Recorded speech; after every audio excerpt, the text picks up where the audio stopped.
د ښاغلي جنرال خوشحال سعادات په ملاټر عمر سید اندر څه لیکلي دي. سلامونه درنو لیدونکو، هیله ده چې دا ویډیو تر پایه وګورئ.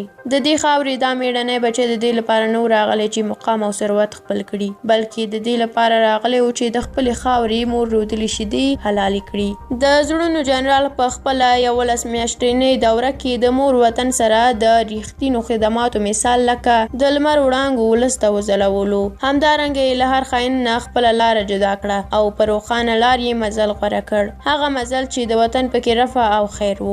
خپل افغاني او کونړي ضمیر دا اجازه نه ورکوله او نه یې ورکوي چې د خاینو سره مزل وکړي. البته هر هغه کس یې د زړه ټوټه ده چې په دې وطن دردیږي. شعار یې همیش دا و چې هر هغه څوک چې د دې کړېدلې خاورې دشمن پیژني نو هغه ځان او ولس حتمن پیژني. همیش یې د خطراتو سره لوبې وي، خو د زړه ډار یې هم په سترګو کې نه برېښېده، ځکه د وطن سپېڅلي خدمت او مینې ترې دا ډار اخیستی و. ښاغلي جنرال خوشحال سعادات خپله وطني مینه او زړورتیا په حقیقي معنا خپلو منصبینو او ولس ته ور وښوده. هغه زړورتیا او مینه چې د یو وطن د سرتیري ورته اشدي ضرورت دی، هغه زړورتیا چې سرتیري ته د محاربې په ډګر کې مورال وربخي، او بلکې هغه زړورتیا چې سرباز ته د هیواد د ساتنې انګیزه ورکوي. ولس اکا د هیواد په زرین تاریخ کې خپل ټبر درج کول غواړي، نو راځئ بیا همدا نن خپل ځانونه په هره ممکنه لاره د خوځښتو سره مل کړو. هغه رښتینی خوځښت چې مرام دی،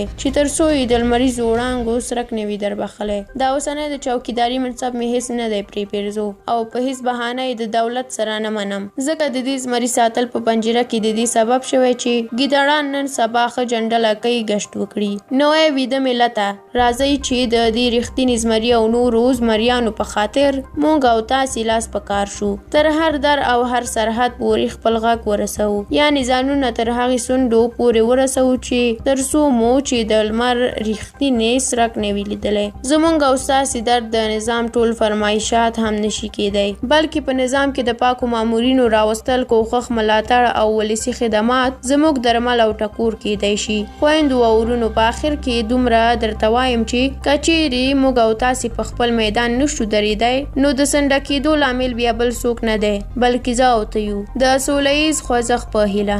له تاسو ډیره مننه چې دا ویډیو تر پایه ولیدله. که مو دا ویډیو خوښه شوې وي لایک یې کړئ. د همداسې نورو ویډیوګانو د لیدلو لپاره زموږ یوټیوب چینل در سره سبسکرایب کړئ. تر بلې ویډیو الله مو مل شه.